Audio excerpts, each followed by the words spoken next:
Es el estándar. Vamos a ver acá en castellano. Si aparece algo. Ah, no. Is there.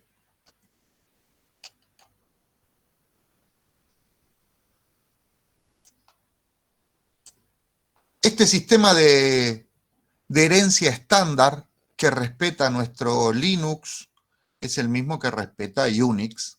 O sea, a partir de la definición de estos muchachitos que son los que cambiaron la programación, hicieron la programación, crearon la forma en cual nosotros le decimos a las máquinas cómo hacer las cosas. No es joda, ¿no? Si vamos a Unix, ¿no? Tipo de núcleo monolítico, programado en C y en ensamblador, ¿no? A partir de Unix salen todos los sistemas que nosotros vamos a utilizar, ¿no? En los laboratorios Bell, por Kenny Ritchie,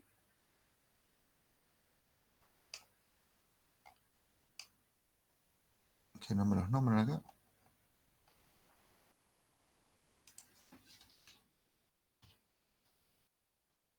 Y no es Lionel Richie. Vamos a ponerle una referencia que nos lleve a Dennis Ritchie. Gracias a este muchacho. Y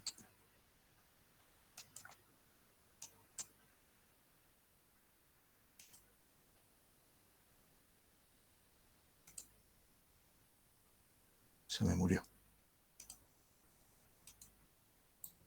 Puede pasar. Y no le están aportando mucho a Wikipedia.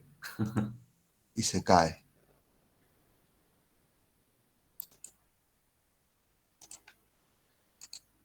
Vamos a abrirlo en otra. Así todos le estamos preguntando, todos estamos preguntando por Richie, Brian Kernighan.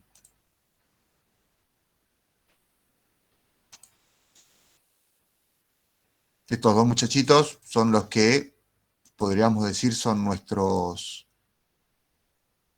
abuelos, bisabuelos, tatarabuelos, son nuestros fundadores, ¿no? Ahora cuando termine de cargar todo eso, que fueron los que pensaron un sistema y está muy bien pensado, a ver si lo pensaron en los 60, y nosotros seguimos utilizando el mismo formato de un sistema operativo que ya existía en esa época, ¿eh? Quiere decir que la pensaron muy bien. Tenemos que sacar el sombrero y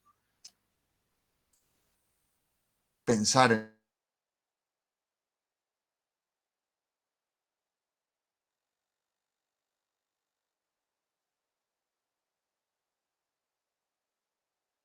Se cayó, ¿no? Sí.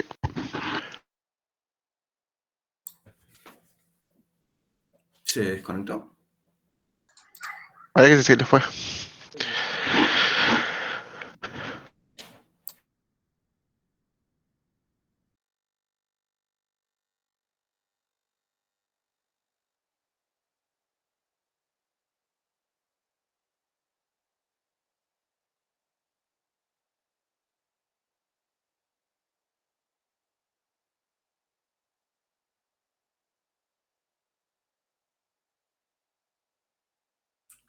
Y encima estaba usando Windows. Podríamos decir que ese es el culpable.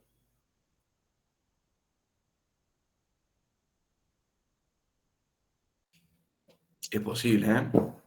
Es posible. No, pero me pareció como que se le venía entrecortando. Pensé que era mi conexión, pero quizá era la conexión de internet.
Bueno, chicos, a ver si yo le mandé mensaje, a ver si tengo novedades, les aviso. Y mientras tanto, ¿alguien no pudo levantar la VM y no está haciendo todas las prácticas que venimos haciendo en las clases anteriores?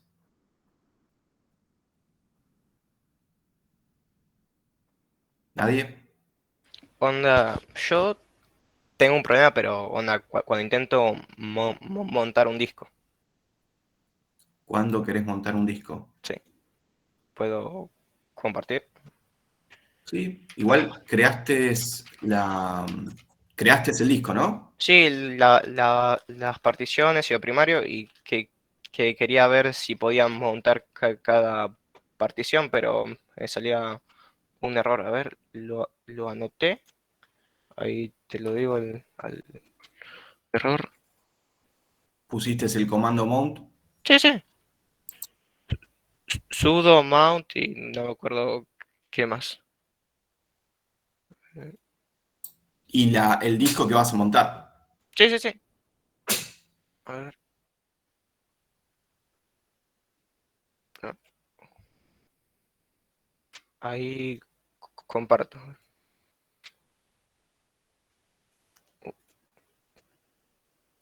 Eh,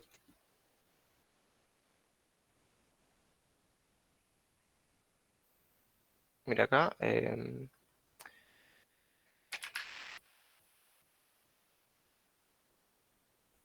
Acá, esto. A ver, el error. Acá dice mount. Bueno, y la dirección donde estaba intentando montar. Error de tipo FS. Mala opción. Mal super bloqueo en devs. ¿Qué En disco discos. estás? Yo no llego a ver porque tengo la pantalla como que lo veo muy chico. No A llego ver a ver qué es lo que si, dice, si pero puedo hacer zoom. sí, a ver ahí. ¿Qué disco estás montando? El- LSDS y lo quería montar en este directorio, mi disco. Pero tenés que ponerle la ruta, dónde está ese directorio. Ah, no, pero está acá en Home estoy Bueno, y, y el directorio está en Home.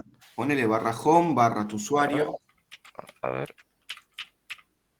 espera Igual que... no es SDC1, Ah, claro, sí, sí, ese nada más le pusiste. Claro, Partición. partición. Sí, sí. A ver, sí, sí, te faltó ahí. Claro, vos pusiste SDC es el disco, pero después tenés las particiones que hiciste. no, mi disco, listo. Excelente. Ahí volví, ¿eh? Octavio, A ver, ya te extrañábamos. Sí. No sé, quiso actualizar el Windows y no sé qué pasó.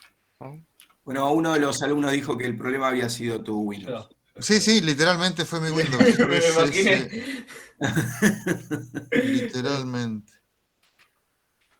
Y eso que lo tengo solamente para dar clases, ¿eh? No tiene nada. Y Claro, porque pase. si no lo usas nunca, cuando vos justo lo necesitas es cuando se actualiza quizás. Claro, y La empieza a pedirte actualización. cosas, esta porquería, gana de martillarle.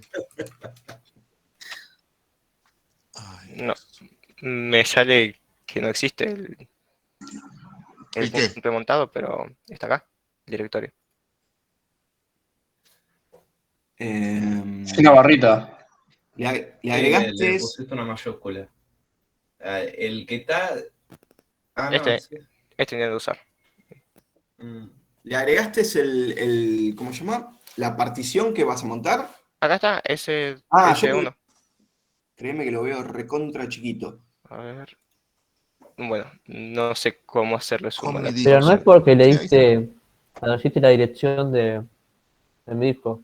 Pusiste home y mi disco, no falta de los boxes, que es el usuario. Claro, Entre el medio. usuario te falta. ¿Esa es la ruta donde está la carpeta? Sí, Sí, para eso en entra, home mi disco. salí de ahí. A ver, dale un escape, ponerle CD, mi disco. CD, mi disco. Y se tendría que completar, tab, disco, enter. Ponele PWD. Ahí ¿Ves tenés la. dónde estás? Ah, ah, ah, me faltaba poner los boxes. Exactamente. Por eso ahí tus compañeros te decían que estabas en... No existiese su directorio. Sí. No. ¿Qué te falta? Ahora te falta el home. Pero estoy en el home, aún así hace falta escribirlo. Tenés buena ruta.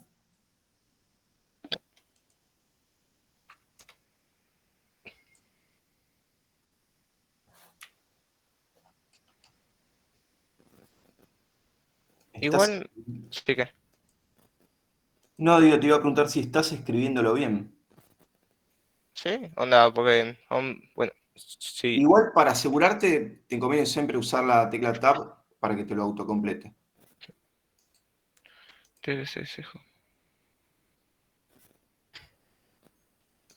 No aberrante de home, bueno.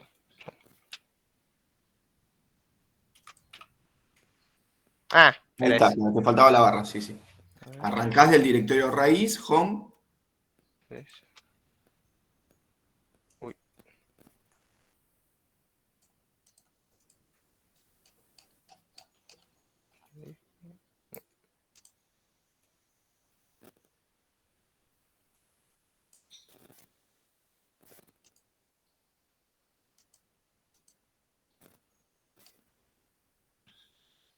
che, igual.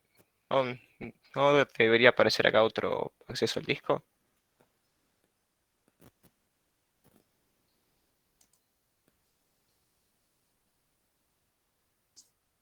Ahora tenés que fijarte el tamaño que tiene esa carpeta. Ah, no, este. A ver, el de la carpeta. Elegí una partición de 500 gigas. Espera, uf, ¿cómo era? Hay un comando que te dice cuánto... Sí, por eso, pero a ver. No sabes cuál es. ¿No? Hay alguien que preguntó qué pasa si no puede asistir a la clase presencial, ¿no? Si no puede Alguien asistir a pregunta. la clase presencial. Es es una obligatorio. sola clase en 6 meses y justo en esa clase no puede ir. Claro, eso es obligatoria, ¿no, Octavio, la clase esa? Claro, sí. Justo la clase que tenés que ir, no podés. Y el resto de las 14 clases sí podías. Muy loco. A menos que, no sé, les pase algo, les caiga un piano en la cabeza cuando van caminando por la calle o algo por el estilo, con lo cual tendrían que traer un certificado. Y aparte después acomodarse con algún grupo y estar una clase atrasada en el TP, una complicación. Yo creo que ese viernes tienen muy pocas cosas más importantes que ir a la clase.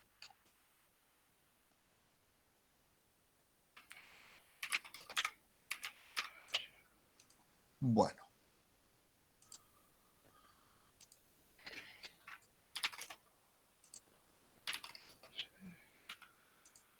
Ya casi estás, ¿eh?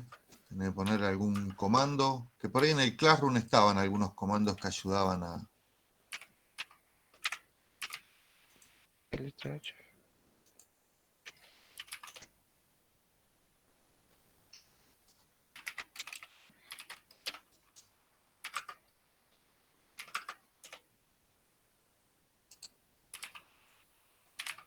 Ken Thompson. Mi disco. Bueno, acá me dice que está pesando 4 kilobytes.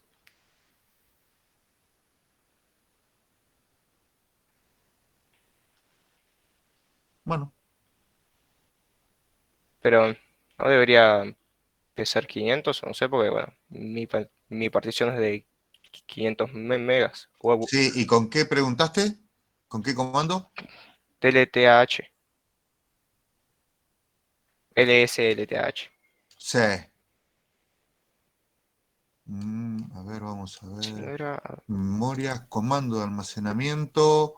¿Cuál de todos estos comandos de almacenamiento usaste? Ver información del dispositivo de bloque montado y sus puntos de montaje, tamaño y demás. Ah, bueno, ninguno de esos usé. Ah, mira vos, entonces vos sabés cuánto tiene. Pero bueno, acá tenés algunos más. Andá mirándolos y después fíjate. Ok. Después ahí intento están. entonces. Sí, sí, igual ahora vamos a practicar eso justamente.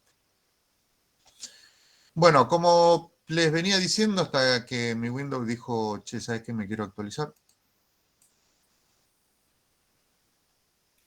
Lo podemos ver gráficamente de distintas formas, ¿no? Jerárquicamente quiere decir que esto va a tener un orden que por cada nivel va a incluir a los subniveles según la línea, o sea, según la jerarquía en la cual estemos.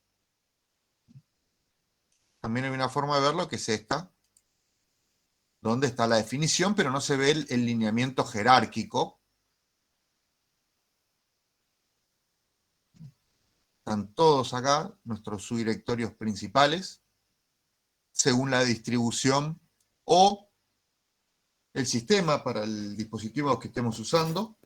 Por ejemplo, si lo usamos para un Android, va a tener alguno que otro subdirectorio más.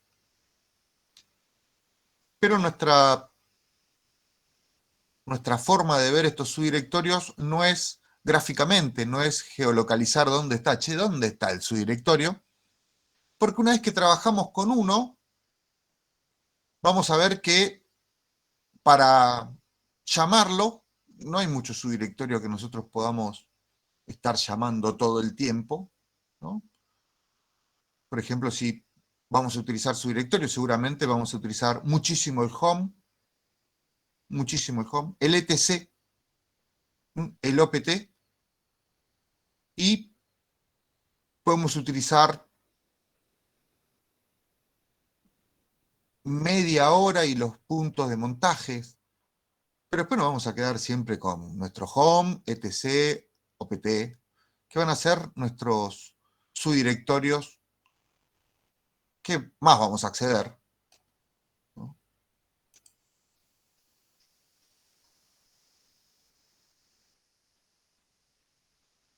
Y el proc, que ahí no estaba, para ver los procesos, que lo vamos a ver a través de un comando que explora el proc.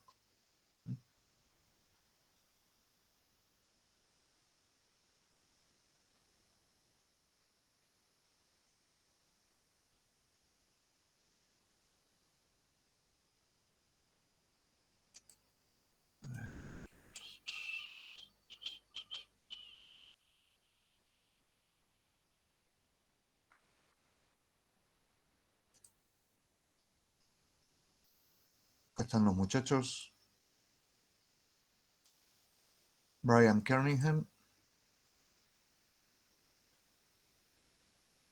Dennis Ritchie y Ken Thompson,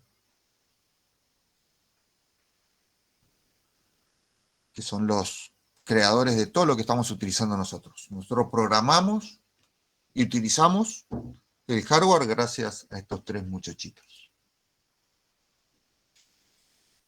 Bueno, vamos a ver la funcionalidad de cada uno de estos subdirectorios que tenemos, ¿no?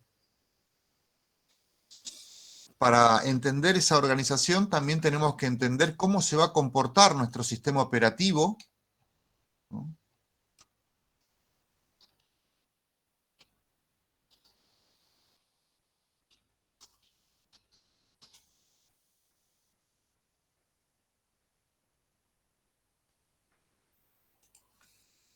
Por eso, nosotros cuando vemos el diagrama, simplemente vemos definiciones de lo que estamos utilizando, ¿no? Pero hay agrupaciones de esto que nos permiten, ¿no?, a nosotros, a ver si...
Argentina programa.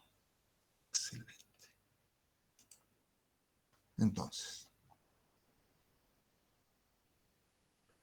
vamos con este apunte. Nuestros subdirectorios están agrupados de una manera que nos permite tener montado en subdirectorios aparte, en unidades aparte, las carpetas que van a ser estáticas, las carpetas que van a poder ser compartidas y que van a tener un crecimiento exponencial, las carpetas que están visibles pero que no son modificables, y esa ventaja está dada más allá de que no está como si fuera una regla que ustedes tienen que respetar. Cuando ustedes se bajan una máquina de OS Boxes, van a ver que sus particiones están en un punto de montaje en particular, ¿no? Si ustedes ponen LSBLK dentro de su línea de comando, van a ver que su unidad SDA está particionada con sus directorios, por ejemplo, el bot, ¿no? El boot, que es el subdirectorio que utilizamos para bootear, ¿no? Por eso es el boot. Y en ese subdirectorio está todos los archivos que son estáticos que utiliza el sistema operativo para que se cargue, ¿no? Toda esa interacción, ¿sí?, para iniciar el kernel, ¿sí?, y poder hacer que mi máquina sea funcional. Así que en el boot, que ustedes lo tienen separado, es la parte donde están los archivos estáticos, ¿no? Después tenemos archivos dinámicos. Archivos dinámicos, los ejemplos para nosotros van a ser, por ejemplo, el home, donde vamos a guardar todas las variables. También vamos a tener subdirectorios que van a depender del hardware. Por ejemplo, el subdirectorio dev. Entonces, por un lado tenemos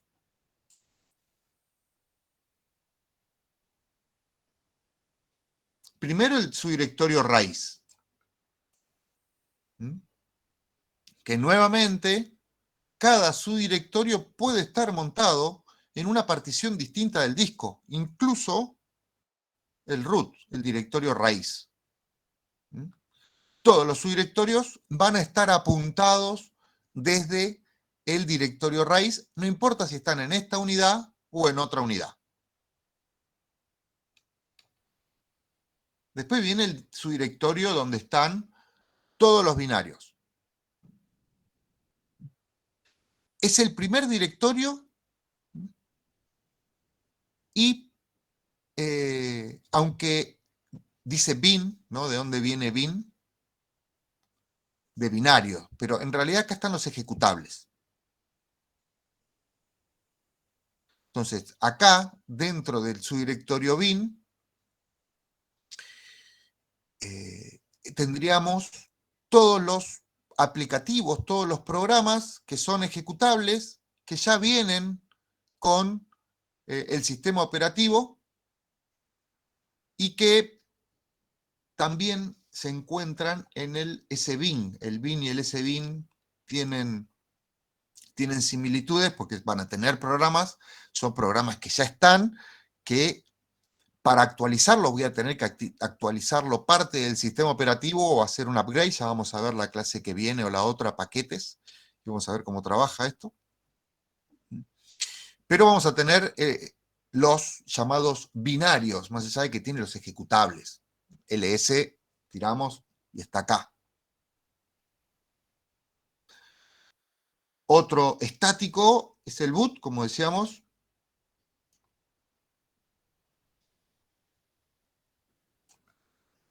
Un tema que nosotros vamos a ver. Dice, en algunas distribuciones es común que ese directorio se almacene en su propia partición separada del resto, ¿no?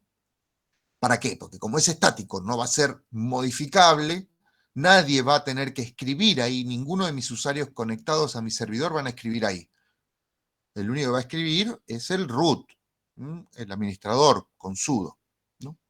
Esto suele darse sobre todo en el caso de que utilicemos LVM por defecto, ya que tradicionalmente el gestor de arranque group, en versiones anteriores a la 2, no podía arrancar desde LVM, por lo que se requería que estuviera en una partición separada. Ya vamos a ver qué es LVM, es el manejo de volúmenes de manera dinámica, como si fueran volúmenes lógicos, cuando son volúmenes físicos, discos rígidos tratados como si fueran pedazos de información que yo puedo ir concatenando.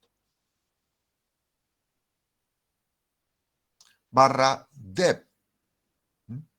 El dep va a contener, CD-ROM, esta queda un poquito viejo, ¿no? Pero bueno, ahí todavía. ¿Qué va a tener el dep? El que no conoce Linux lo confunde con developer, ¿no? Entonces voy a tener los códigos binarios del desarrollo, es una pregunta del multiple choice, van a tener que responder en algún momento. El que pone que es de desarrollo es porque no hizo FDX, porque no se peleó con los discos rígidos, porque no sabe que está en barra dep, barra SDA y todo eso. ¿Tá? El directorio dep es un directorio totalmente volátil. ¿Mm? Esto quiere decir que solamente existe según el hardware que ustedes tengan.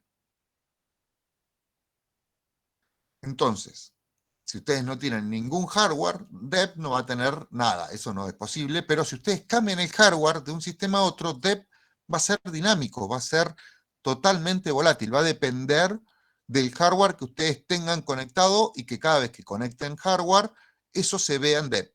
Y eso lo vimos nosotros cuando conectamos los discos rígidos y accedimos a esos discos rígidos para verlos. Eso es porque estaba en dep. Entonces, el fdisk va a pedir un subdirectorio, un archivo, ese archivo va a estar en dep.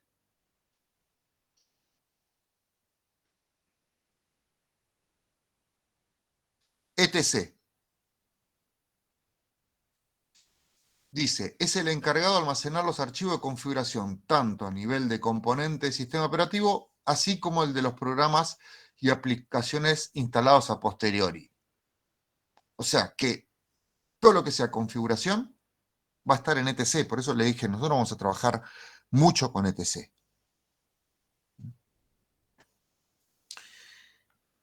En un directorio deberían contener únicamente archivos de configuración y no debería contener binarios.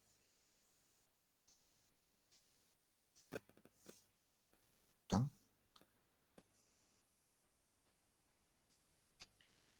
También vamos a tener lo de configuración del sistema operativo, no solo de lo que instalamos, ¿está?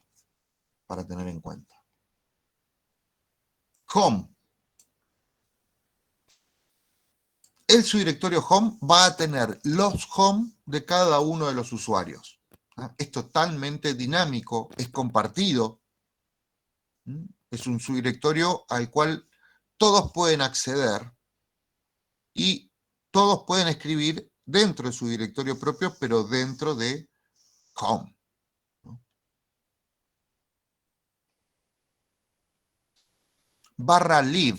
Acá vamos a tener las librerías, de ahí viene lib, ¿no? Y tenemos lib64, donde están las librerías puestas para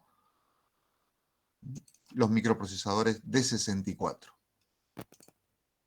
Tanto en bin como en SBIN vamos a tener todos los módulos que van a intervenir en el kernel. Media y MNT, ¿no? Son dos subdirectorios que están muy relacionados uno con otro.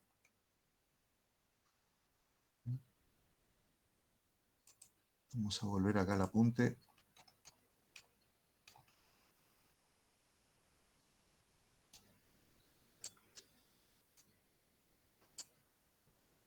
Como ven, tenemos mount y media, y los dos son casi idénticos. Por eso le digo que están muy relacionados estos dos.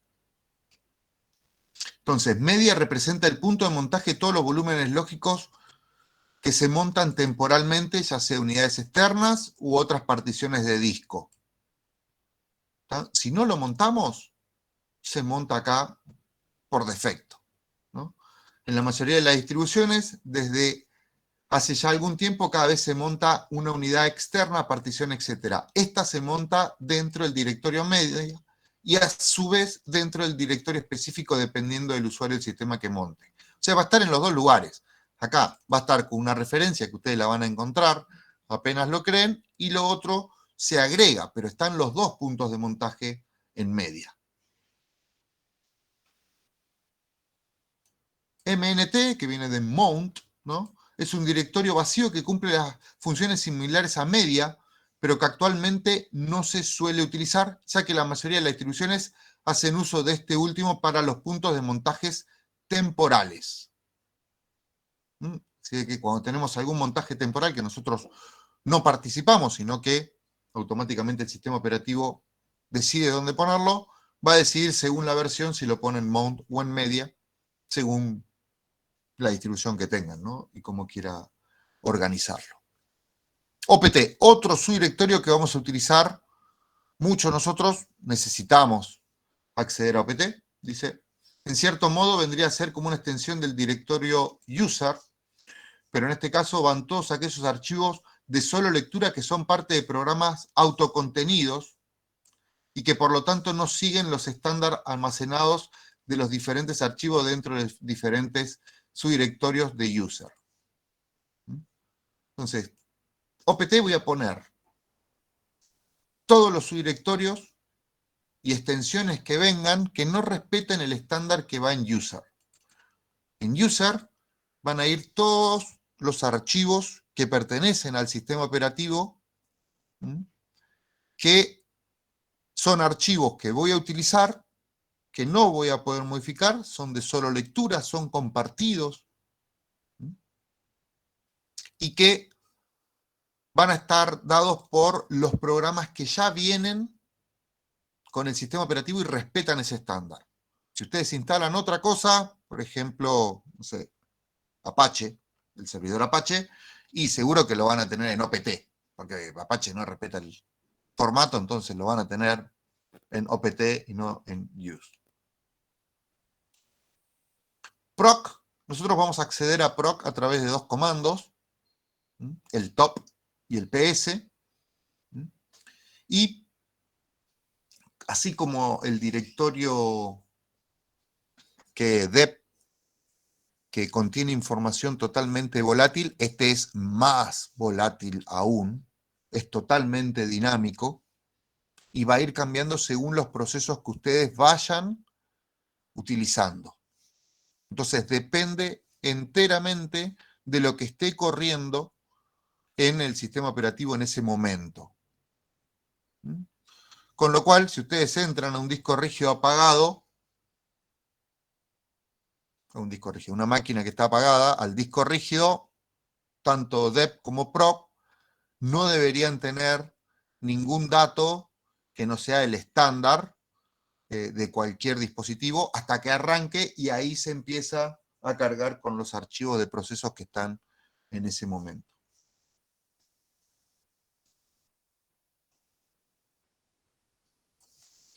El root en la jerga es el home, pero del root, ¿no? O sea, del usuario root, del superusuario. Después viene el sbin, que es lo mismo que el bin.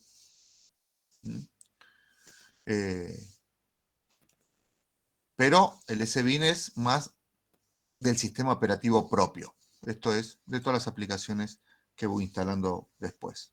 Después tenemos el que tiene los datos del servidor, ¿no? De los servidores que nosotros podemos tener, tanto FTP, HTTP y demás.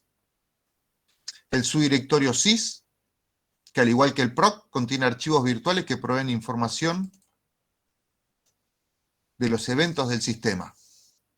Tanto sys como proc me va a indicar qué está pasando en mi computadora y qué recursos estoy utilizando. Es muy importante saber cómo acceder a esta información, y en estos subdirectorios nosotros vamos a poder obtenerla, por ahí no vamos a poder modificarla, ¿no?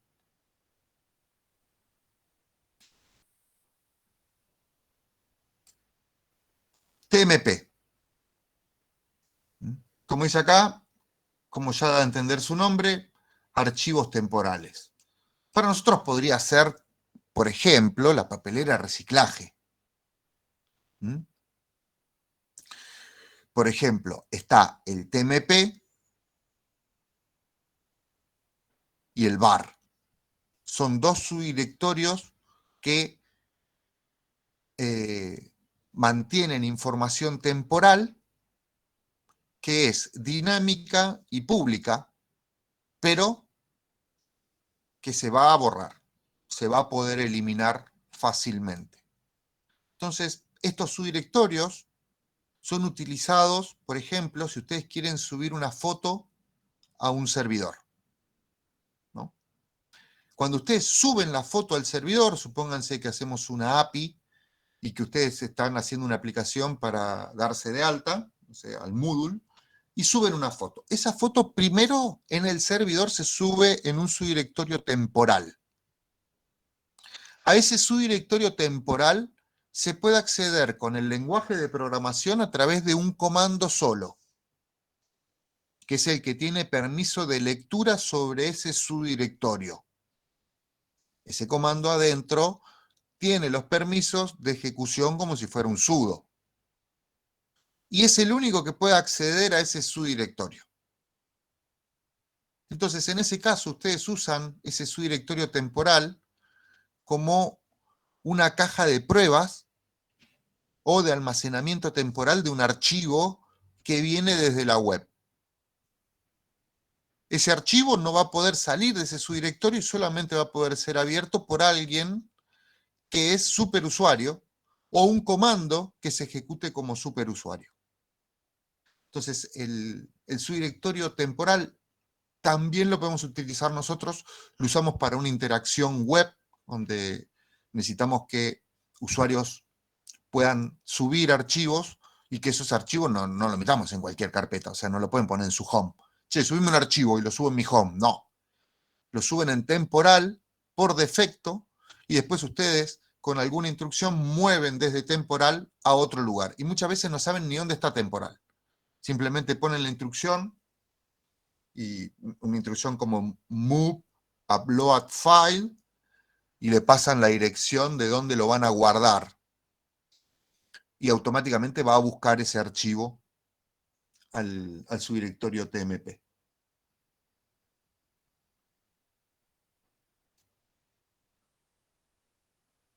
El USR, que es User System Resource, más allá que nosotros creemos que es User, como ven, es User System Resource, y almacena los archivos de solo lectura utilizados por los usuarios.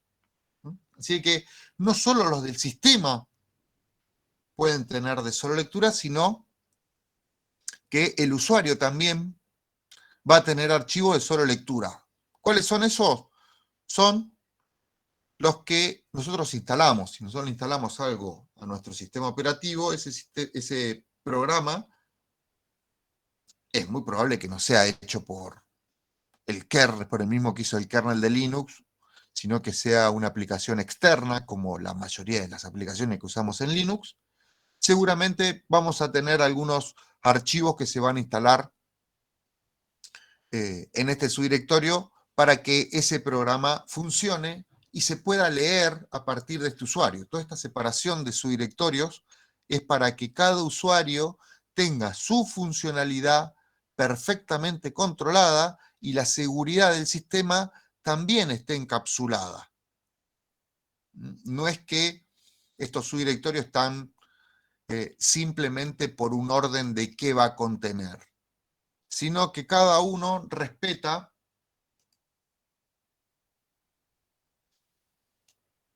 alguna de estas dos formas de clasificarlo. Una es si es estático o dinámico. Estático, ¿no? Boot, USR, bin, sbin, bin. No lo voy a modificar. Dinámicos, estos son algunos, y recién vimos que había algunos más, ¿no? Y después la otra clasificación es cuando son compartidos, que cualquiera puede ingresar y verlos, y los no compartidos. ¿Mm?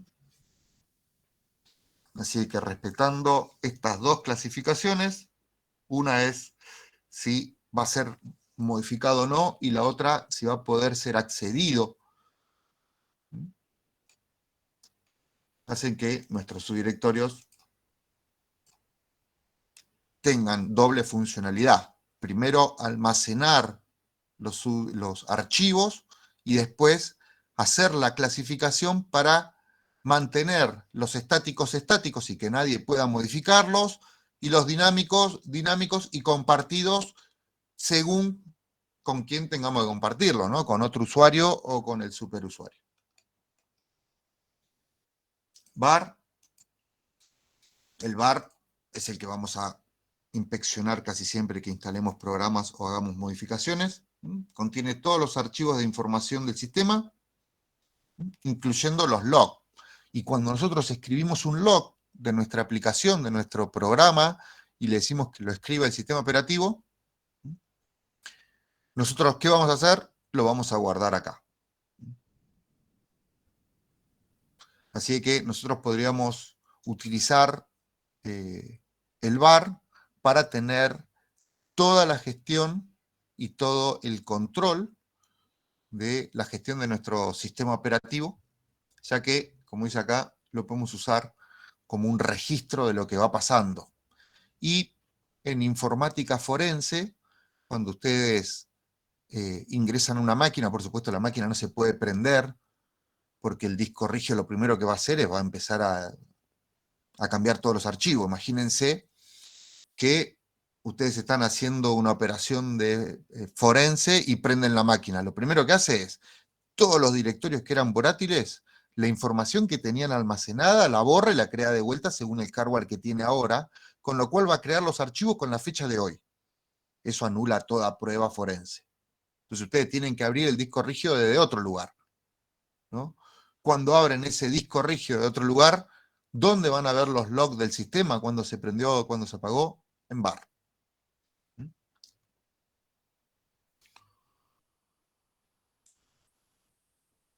Acá tenemos la funcionalidad resumida por cada uno. Este es un poquito más extensa la explicación para los subdirectorios más importantes. Los dos están agregados en el Classroom. Este termina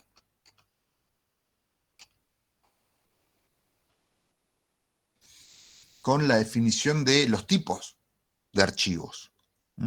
Porque para nosotros todo es un archivo, todo es un puntero en el disco rígido. Eso quiere decir que cualquier proceso que esté ejecutándose, cualquier dispositivo que esté conectado, tiene una referencia, un puntero guardado en el disco rígido. No quiere decir que voy a acceder desde ese puntero directamente al dispositivo, sino que voy a tener que tener alguna mecánica para poder acceder a ese dispositivo. No es lo mismo tener una cámara web que un disco rígido. No le voy a poder poner un FDIS a la cámara web, más allá de que es un dispositivo conectado y tengo el puntero a ese dispositivo.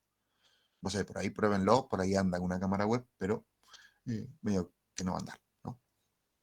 Entonces, nosotros vamos a tener distintos tipos de archivo, pero cada archivo no va a ser un archivo de texto con información, no va a ser una foto, sino que va a ser un puntero, una referencia para poder acceder a ese recurso.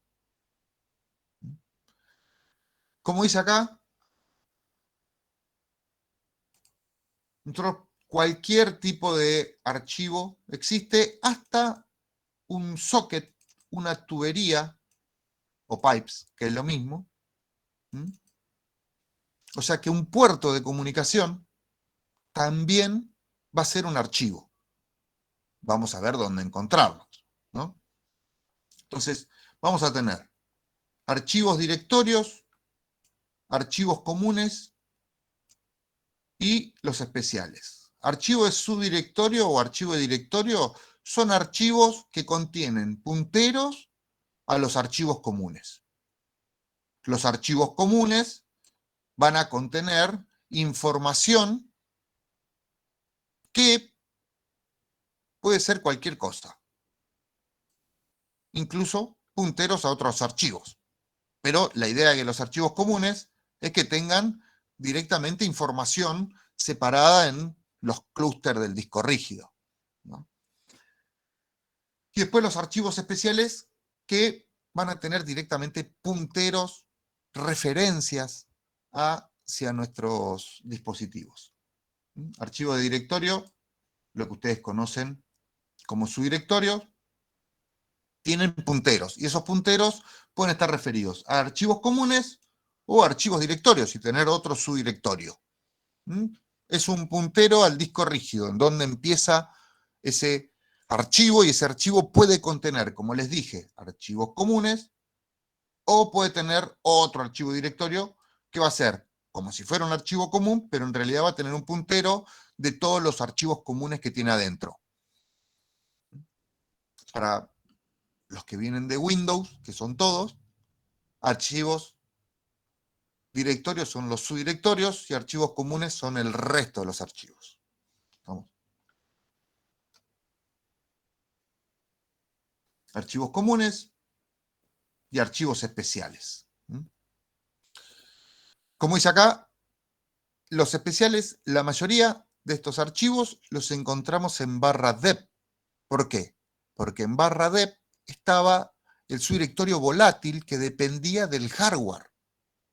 Entonces, este subdirectorio va a tener los punteros a todo el hardware que nosotros tenemos en nuestra máquina.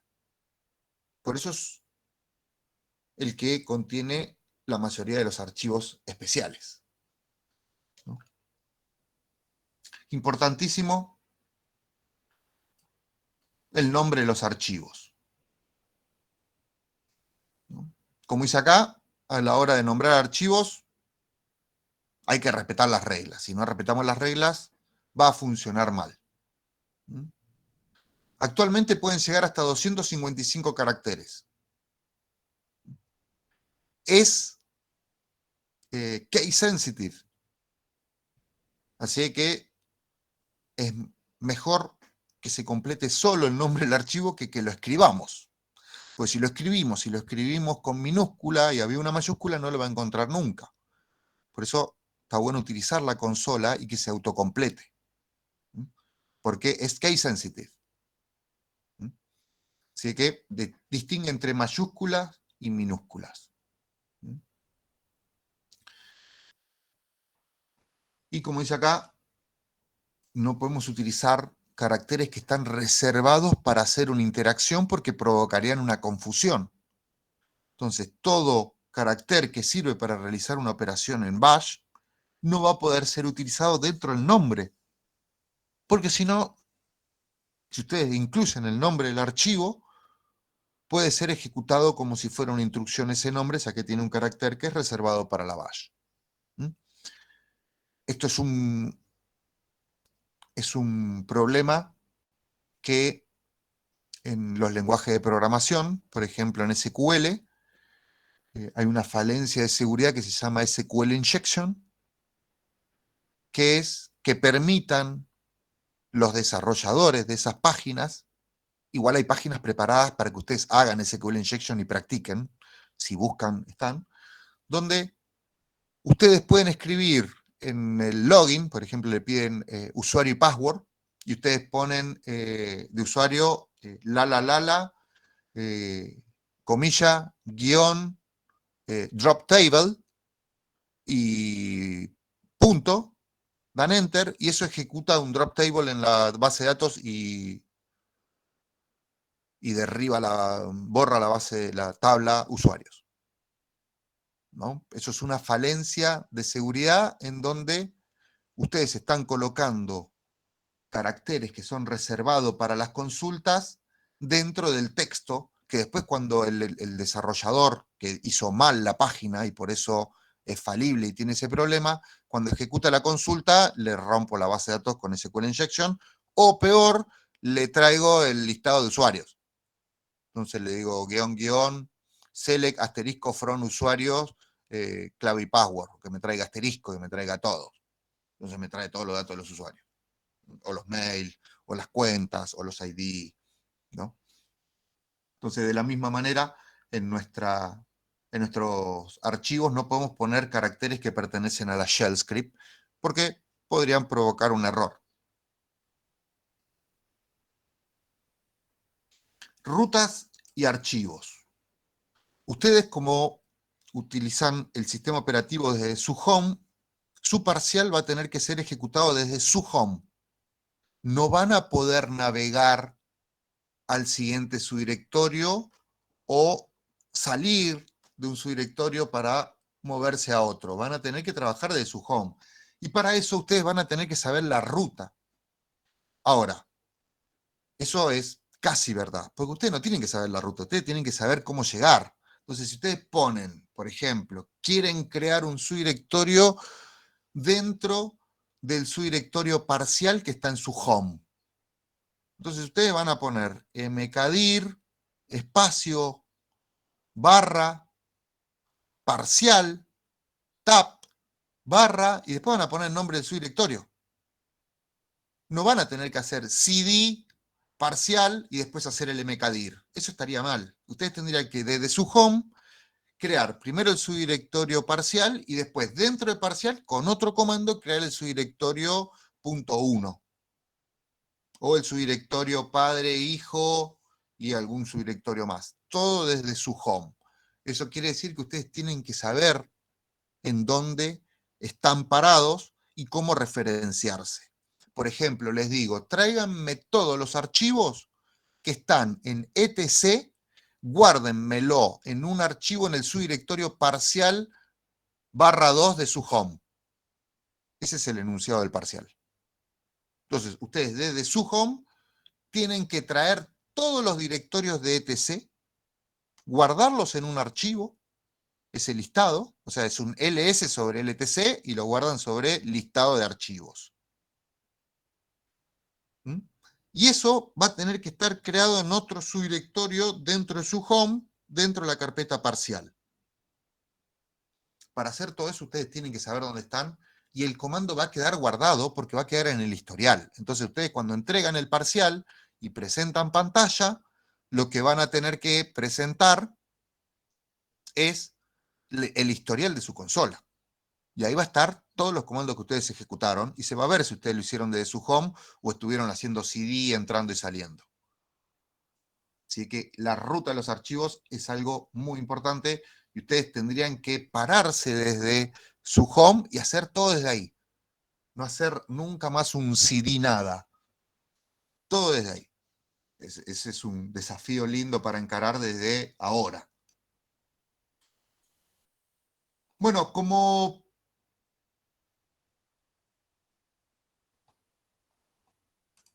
decimos que todo en Linux es un archivo, ¿cómo es esto? ¿Cómo trabaja Linux en nuestros archivos?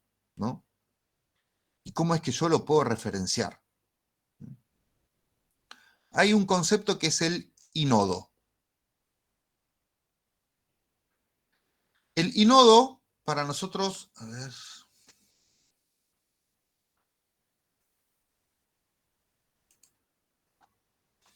¿Por qué me aparece Yahoo?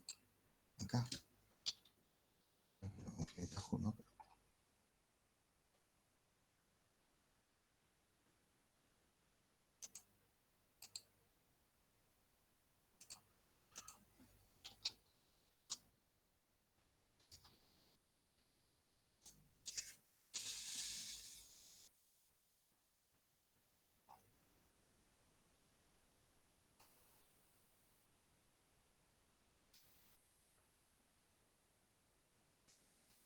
No creo que ayude mucho la gráfica, pero bueno.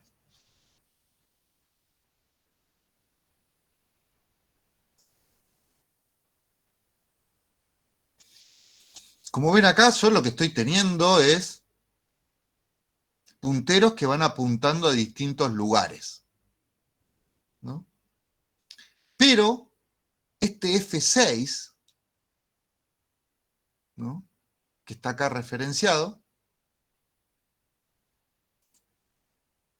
Vamos acá. Para nosotros es un inodo. Y a cada inodo le vamos a asociar el nombre a un archivo. Si nosotros pensamos esto como programadores, un inodo para nosotros vendría a ser una posición de memoria RAM. Y el nombre del archivo es el nombre de la variable. Es la misma referencia de la creación de variable lo que es un inodo.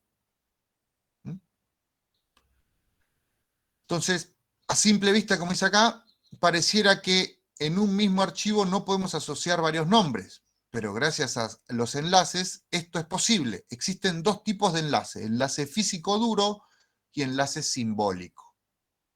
Porque nuevamente, F6 es un inodo. Y como a una variable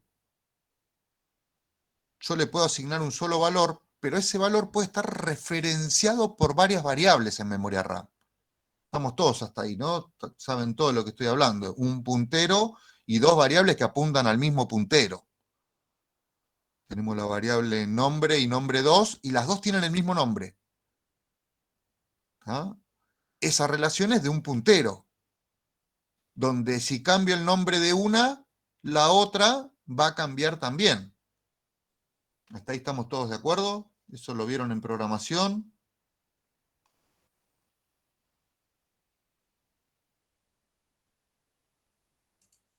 Sí, sí. Entonces, hasta ahí tenemos el mismo concepto, pero en un disco rígido y con un archivo que está guardado. Enlace físico. Con LN creamos el enlace. Archivo de texto, nuevo archivo de texto. Esto lo van a hacer ustedes ahora con algún archivo a ver qué pasa cuando lo modifico o no. Para testear esto, porque más allá de que está la teoría acá y está explicado, cuando vamos a la práctica y ustedes tienen que responder esto, responden cosas raras, ¿no? Dice acá, el enlace aparecerá como otro archivo más en el directorio y apuntará al mismo contenido del archivo txt. Cualquier cambio que se haga se reflejará de la misma manera tanto para archivo txt como para nuevo archivo. Dos punteros al mismo inodo. Y estos punteros pueden estar en subdirectorios distintos. O sea que puedo tener un archivo compartido en dos home y que esas dos personas compartan ese mismo archivo pero con distintos nombres.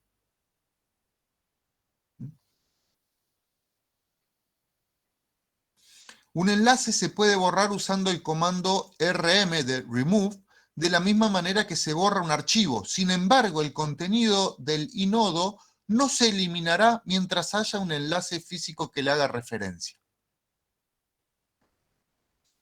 Ustedes en el lenguaje que están viendo hoy, ¿cómo se llamaría esto? ¿O qué pasa cuando pierdo todos los enlaces en su sistema, en C#? ¿Qué es lo que estaría pasando ahí? ¿Se desreferencia? Se dé referencia. ¿Y quién hace que se libere esa memoria en C#? Uy, El garbage collector. El garbage collector. Entonces, acá pasa lo mismo. Mientras yo tengo un puntero a esa referencia, listo. Eso quiere decir que el ciclo de vida de mi archivo es más largo que el del nombre, porque si hay alguien que borra archivo txt, nuevo archivo, nuevo nombre .txt va a seguir existiendo. Ahora, a tener en cuenta. Un enlace físico no puede usarse para hacer referencia a archivos u otros equipos. O sea, tiene que ser físicamente en el mismo disco. ¿Tá? Porque tengo ahí, es un puntero ahí manejado, ahí. ¿No? Está ahí, vivo. Y yo tengo que tener el contacto para saber si está referenciado. Enlace simbólico.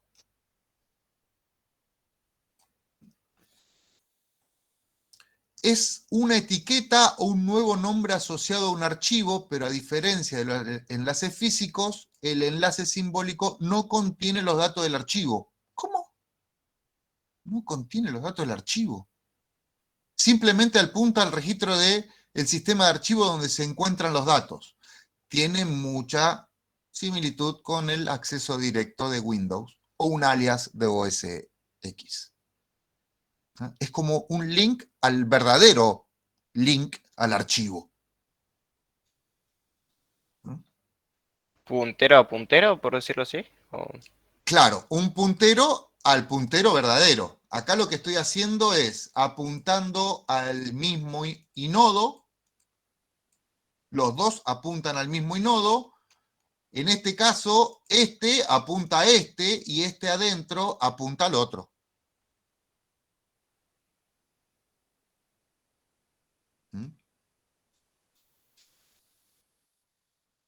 Y el comportamiento es casi igual, fíjense, este enlace también aparecerá como otro archivo más en el directorio y apuntará al mismo contenido de archivo TXT, reflejando todos los cambios que se hagan tanto para archivo TXT como para nuevo nombre.txt. O sea, actúa igual, es lo mismo. Che, si cambio en uno, cambio en otro, sí, sí. Sobre un enlace simbólico también se pueden usar todos los comandos básicos de archivo, rm, mb, sp, todos. Sin embargo, cuando el archivo original es borrado o movido a una ubicación diferente, el enlace dejará de funcionar y se dice que el enlace está roto. ¿Ah? ¿Por qué? Porque este tiene la dirección en donde se encuentra este. Es como que adentro de este yo le ponga archivo txt. Entonces este va a apuntar, que es más o menos lo que hacen los accesos directos en Windows. Cuando ustedes ponen un icono en Windows en el escritorio, si ustedes lo abren y se fijan, les dicen dónde está el archivo que se va a ejecutar. Si ustedes cambian la ruta de ese archivo, ese enlace directo no anda más. Es un acceso directo. Es un puntero al puntero que tiene el puntero del inodo. Una consulta, entonces cuando yo desde un icono de escritorio hago clic derecho a abrir la ubicación del archivo, es como que me salteo ese punterito para ir al puntero real, donde está posta el archivo que se va a ejecutar, digamos. Sí, a ver, yo no tengo ningún acceso directo en esto. Pero, por ejemplo. Estas son las propiedades de mi Visual Studio, del icono. Claro. Este es el target. Cuando yo aprieto el doble clic sobre el icono, se va a ejecutar esto. Claro. Claro, Si como que yo salta ahí. esto lo cambio de lugar o le cambio el nombre, el icono va a seguir estando acá, pero cuando le doy doble clic no va a andar. Porque no está el archivo. Es un acceso directo. Lo mismo pasa con esto. Yo voy a tener en dónde está archivo txt. Pero si me lo cambiaste, cuando abro esto, me va a decir que no existe.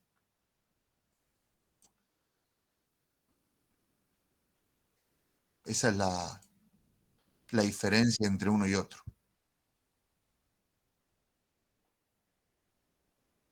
Ahora lo vamos a probar igual.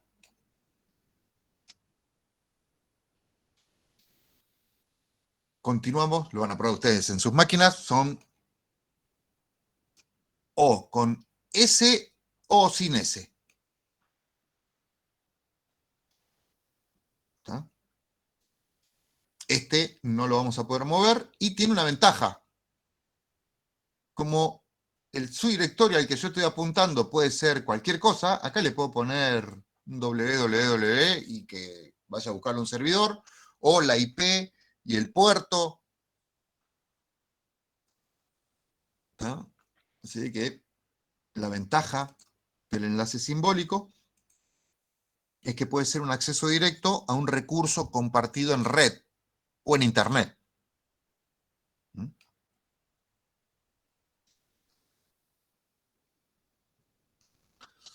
Puntos de montaje. Como dice acá, nuestra estructura está dividida por las divisiones, primero de nuestra unidad, según las particiones que nosotros creamos, y después por la estructura jerárquica que tienen nuestros sistemas operativos. A partir de ahí, nosotros vamos a tener directorios que van a ser compartidos, algunos que van a ser estáticos, algunos que van a ser compartidos y dinámicos, y en esos subdirectorios nosotros vamos a elegir dónde montar nuestras unidades. El punto de montaje no siempre va a ser dentro de los home. Ya está visto que ustedes, si se bajaron las máquinas de OS Boxes, ya tienen varias particiones donde guardan información que es del mismo sistema operativo. No necesito tener C y D. Dentro de mis subdirectorios voy a tener una carpeta que sea videos y voy a tener una partición de un disco rígido donde están los videos. No tengo que tener otro disco rígido como D, sino que en el mismo disco puedo tener particiones. O si necesito agregar un disco rígido, puedo montarlo en alguna carpeta ya existente, con lo cual va a ocultar los archivos de esa carpeta, eso lo vamos a probar hoy. O montarlo en una nueva carpeta y utilizar esa carpeta y que cualquier problema que haya sobre esa carpeta, su directorio, no afecte al sistema en sí. Ese montaje de las unidades que nosotros vamos agregando, así como lo hacemos manualmente, después tenemos que generar esa línea de comando para que quede fijo en nuestro sistema si queremos que cada vez que empiece el sistema operativo, estas unidades queden montadas.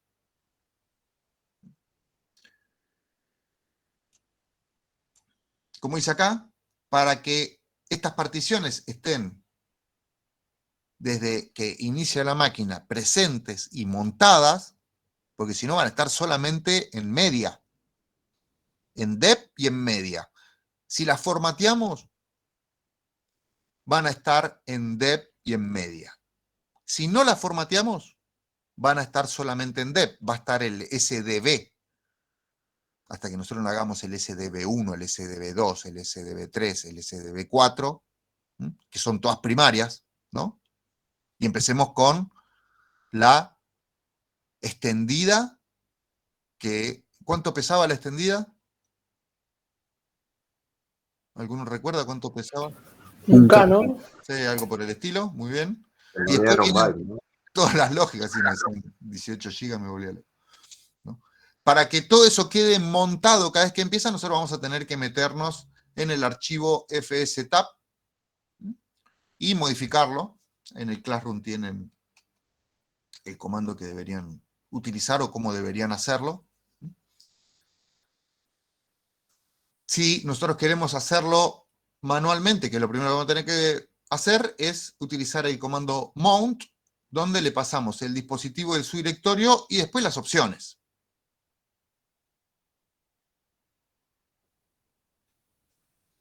Y acá tenemos las opciones. Si le ponemos mount y le ponemos -A, listo, monta todo lo que no estaba montado. O yo actualicé el fstab, ¿no? En vez de montarlo, después actualizar el fstab, actualizo el fstab y hago el mount -A.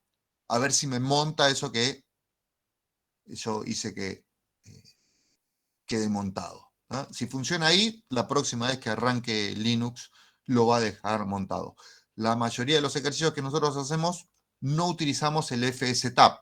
Deberían saber utilizarlo, pero como creamos todas las clases de discos rígidos nuevos, y casi siempre los llenamos de cualquier cosa menos de cosas útiles, no los guardamos casi nunca en el fstab. Ya tenemos todas las opciones.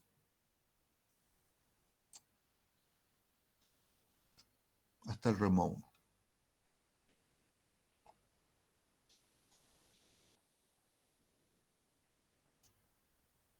Con estos dos apuntes, más internet, ¿no? Mucho internet.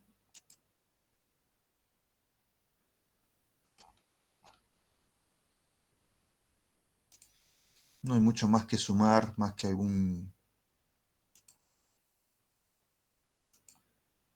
Lindo gráfico y la conexión no es privada.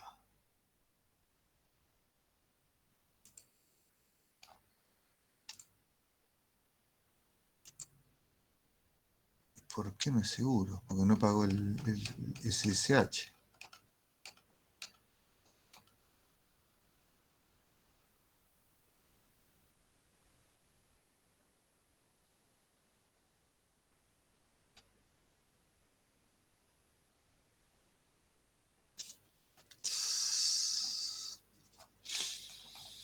Está lindo el gráfico.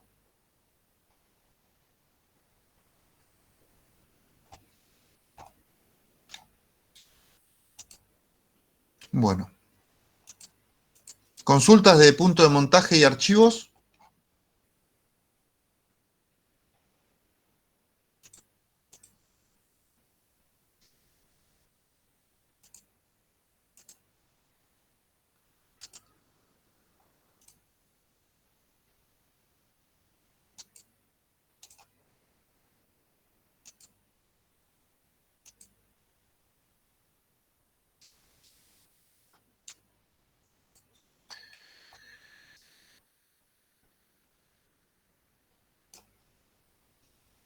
Acá en comandos en clase van a tener el BLK-ID y el LSBLK, que son los archivos que nosotros utilizamos para ver la información de lo que tenemos montado.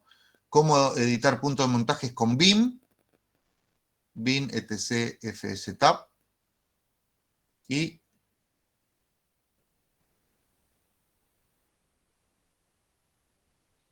esta es la forma de escribir en el lstab. Y después el mou-a, que es lo que yo les dije, una vez que modificamos el fstab, debería poder montarlo.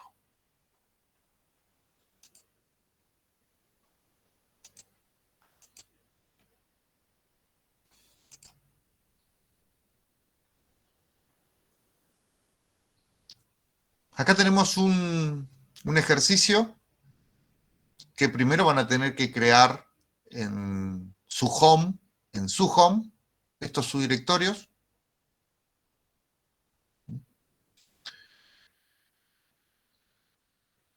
Vamos a ver cómo crearlos con un solo comando o con la mínima cantidad de comandos posibles, ¿no? Y después van a tener que crear un disco de 20 GB, crear una partición del 40% en unidad, crear una partición de 5 GB, crear los subdirectorios y montar en Cava y en provincia 1 ciudad estas dos particiones. Eso lo vamos a hacer ahora después del recreo. ¿Consultas?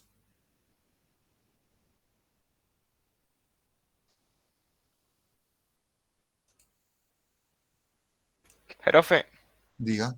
vi que ahí en la imagen todo salía del punto. O sea, el punto es nuestro home o dentro del home Y tengo que... desde tu home, viste que hice hincapié en tu home. Sí, sí, pero no sabía de que si eso salía Tu directamente. home. Sí, pero el punto es un Tu directorio de home. home. Bueno, Cuando algo se me preguntes, la respuesta es tu home.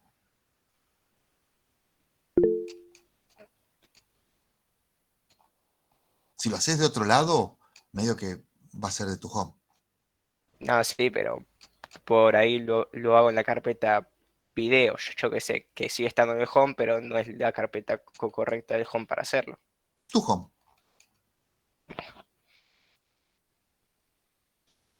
Bueno.